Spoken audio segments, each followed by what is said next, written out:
अस्सलाम वालेकुम students. Topic of discussion is growth correlation. इस टॉपिक के अंदर जो चीज़ें डिस्कस करनी है, उनमें पहली चीज़ ये है कि ग्रोथ कोरिलेशन है क्या, एपिकल डोमिनेंस क्या है, कौन से वो हार्मोन्स हैं जो एपिकल डोमिनेंस को इफ़ेक्ट करते हैं या काज करते हैं, और कौन से वह साइंटिस्ट हैं जिन्होंने बताया कि जो हार्मोन्स हैं उनका एपिकल डोमिनेंस के अंदर मेन रोल है और वो किस तरह से एपिकल डोमिनेंस काज भी कर रहे हैं और ग्रोथ को इफ़ेक्ट भी करते हैं और इस रिलेशनशिप को बनाते भी हैं। तो चलिए स्टार्ट करते हैं। अगर बायोलॉजी का कोई भी टॉपिक है, सबसे पहला जो काम होता है आपने फोकस करना है टाइटल के ऊपर। तो यहाँ पर टाइटल ये है कि ग्रोथ को रिलेशन, ग्रोथ को रिलेशन, ग्रोथ कहते हैं irreversible changes, irreversible and gradual changes, Aahista Aahista और जो परमानेंट चेंजेस आती हैं उसे हम क्या कहते हैं, ग्रोथ कहते हैं। तो कोरिलेशन यानी कि ग्रोथ को रिलेशन, यानी कि हम किसी रिलेशनशिप की बात करेंगे, एक रिलेशन की बात होने वाली है और उस रिलेशन में जो मेन चीज़ होगी, जिस चीज़ को हम डिस्कस करेंगे उस रिलेशन के अंदर, वो क्या होगा, वो ग्रोथ होगा। वो कौन सा फैक्टर है, वो ग्रोथ है।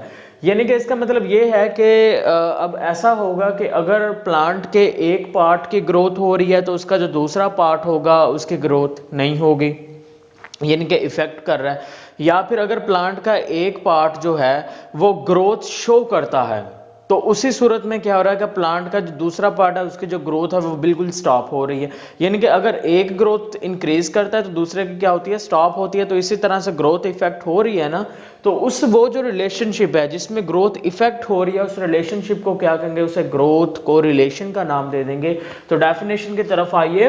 Reciprocal relationship of growth, growth का एक बाहमी ताल्लुक between different parts of plant, plants के डिफरेंट हिस्सों के दरमियान, जिसमें क्या होगा कि अगर ग्रोथ होती है एक पार्ट की, वो इफेक्ट करता है growth of the other part of plant, उसको क्या नाम देंगे, उसे ग्रोथ क्रो रिलेशन का नेम दे देंगे। इसके एक सिंपल एग्जांपल क्या है कि growth of roots and shoot. अगर रूट ग्रोथ शो कर रही है तो जो शूट की ग्रोथ होगी वो क्या होगी, इफेक्ट होगी। अगर शूट ग्रोथ शो करती है तो उससे रूट की ग्रोथ क्या हो जाएगी, इफेक्ट हो जाएगी।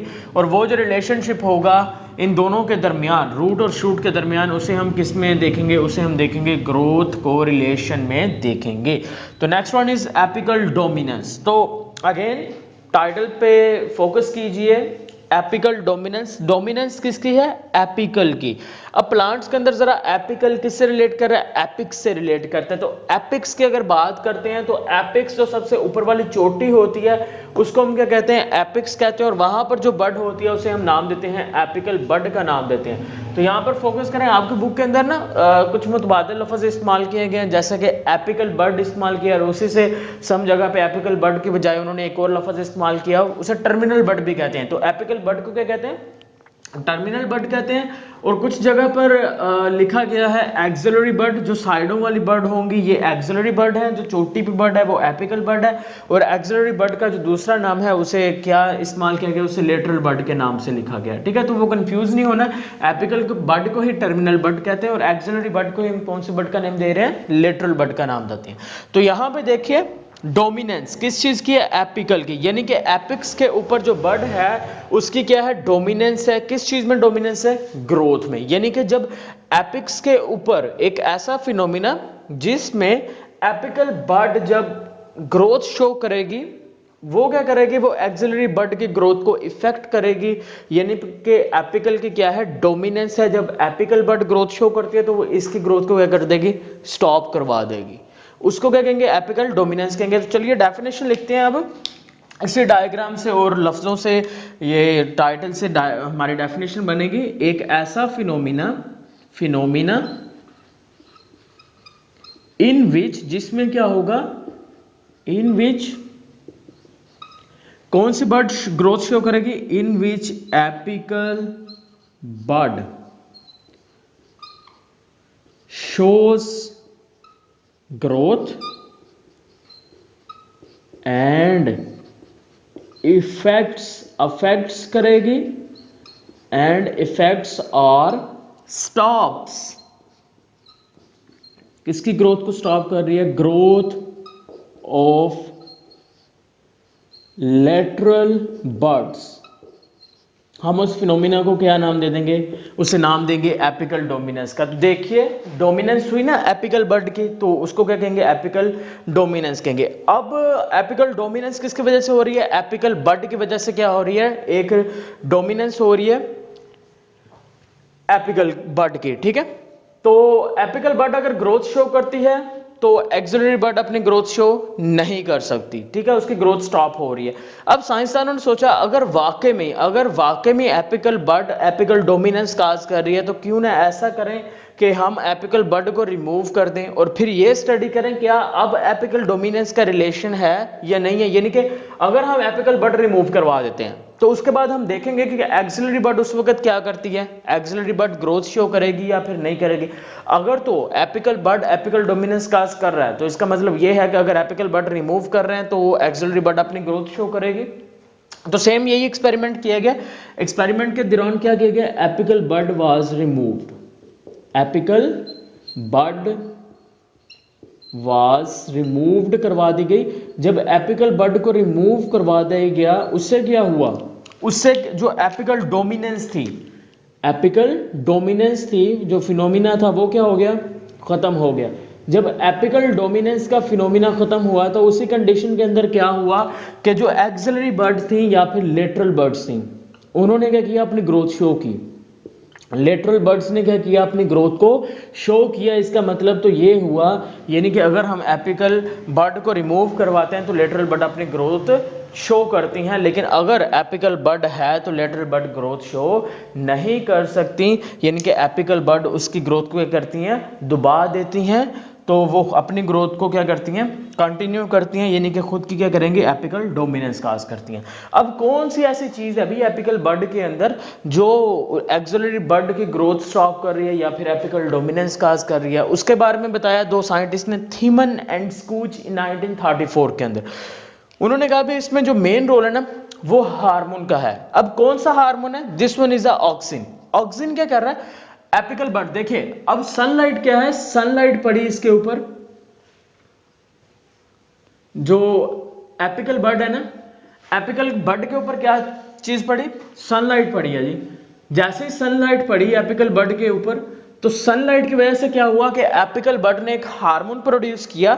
अब वो जो हार्मोन था ना वो हार्मोन था ऑक्सिन। वो कौन सा था, ऑक्सिन प्रोड्यूस कर दिया। अब ये जो ऑक्सिन है ना, ये ऑक्सिन यहां से एपिकल बर्ड से रिमूव हुआ और एपिकल बर्ड से रिमूव होने के बाद जो फ्लोएम के अंदर सैप था, फ्लोएम के अंदर क्या था, सैप था। यानी कि फ्लोएम में क्या होता है कि खुराक भेजी जाती है सोर्स से सिंक की जानिब। तो जैसे खुराक भेजी जाती है सोर्स से सिंक की जानिब, इसी तरह जो ऑक्सिन है वो भी सोर्स यानी कि एपिकल बर्ड से सिंक कौन सा है, एक्सिलरी बर्ड, वहां पर भेजा जाएगा। तो ऑक्सिन कहां पर आ गया, फ्लोएम के जरिए आ गया, यहां पर स्टेम के कहां पर आ गया, फ्लोएम में आ गया। फ्लोएम में आने के बाद जो फ्लोएम के अंदर सैप था ना, उस सैप के जरिए से कहां पर पहुंच गया, ये पहुंच गया जी सीधा जाके एक्सिलरी बर्ड में। अब एक्सिलरी बर्ड के अंदर क्या करेगा, जो ऑक्सिन होता है ना ये असल में ग्रोथ यानी कि सेल डिवीजन काज करता है, ग्रोथ करवाता है। अब ये क्या करेगा, ऑक्सिन यहां पर प्रोड्यूस हुआ, प्रोड्यूस होने के बाद फ्लोएम के सैप में आया, सैप में आने के बाद उसके साथ साथ कहां पर आ गया, ये आ गया है जी सिंक के अंदर आ गया है। सिंक यानी कि एक्सिलरी बर्ड के अंदर वहां पर पहुंच गया। वहां पर पहुंच के क्या करेगा, ये एक्सिलरी बर्ड भी ऑक्सिन हार्मोन प्रोड्यूस करती है। एक्सिलरी बर्ड असल में ऑक्सिन हार्मोन प्रोड्यूस कर रही है अपनी ग्रोथ के लिए, लेकिन क्या हुआ कि वो ऑक्सिन जो एपिकल बर्ड से आ रहा है जब वो एक्सिलरी बर्ड में पहुंचेगा ना तो एक्सिलरी बर्ड के अंदर जो ऑक्सिन की प्रोडक्शन होनी थी उस प्रोडक्शन को क्या कर देगा, स्टॉप कर देगा। जब ऑक्सिन की प्रोडक्शन स्टॉप हो गई तो उससे क्या हो जाएगा, जो न्यूट्रिएंट्स उसको अवेलेबल होने थे, मोबिलाइजेशन होनी थी, मूवमेंट होनी थी न्यूट्रिएंट्स की एक्सिलरी बर्ड के जानिब, वो क्या हो गई, स्टॉप हो गई, जिससे ग्रोथ क्या हो जाएगी एक्सिलरी बर्ड की। हैंस आप कह सकते हैं कि उससे ग्रोथ क्या हो गई, उसकी स्टॉप हो गई। तो जब उसकी ग्रोथ क्या हो गई, स्टॉप हो गई, तो इसकी ग्रोथ अब क्या हो गई, कंटिन्यू हो गई। ठीक है, क्योंकि जितने भी न्यूट्रिएंट्स थे वो अब किसको अवेलेबल है, now these are the available to the apical bud, तो वो अपनी ग्रोथ शो करेगा, अपने स्टेम को क्या कर लेगा, इलोंगेट कर लेगा। तो हम सिंपली कह सकते हैं कि जो ऑक्सिन है, auxin cause the stem elongation. जो मेन स्टेम है उसको क्या करता है, इलोंगेट करता है, लेकिन जो एक्सिलरी बड है उसकी ग्रोथ को क्या कर देगा, स्टॉप कर देगा।